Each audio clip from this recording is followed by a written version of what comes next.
Welcome to Sweet Life Beat Life. We hope this video helps. You start by opening an app and bringing up Gboard. Once the keyboard appears, look for the gear icon. If you don't see it, long press the comma key to reveal settings. Tap Settings to open Gboard options. Make sure Gboard is set as your active keyboard in System Settings, otherwise changes won't apply.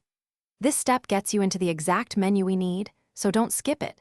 Confirming active status prevents confusion later when sounds won't change. Once in Settings, tap Preferences to reveal sound on key press.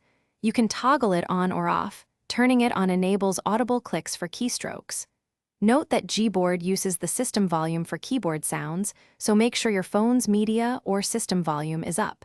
If you want vibration along with sound, check haptic feedback and adjust its intensity. Make these changes now, and then return to a text field to test a few keys to hear the difference immediately.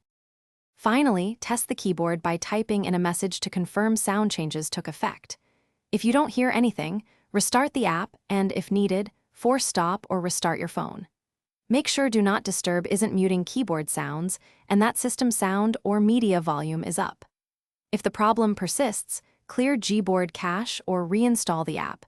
Do this after backing up any custom dictionaries. These steps resolve most issues and get your preferred keyboard sound working reliably. Thanks for watching. Consider subscribing if we helped you.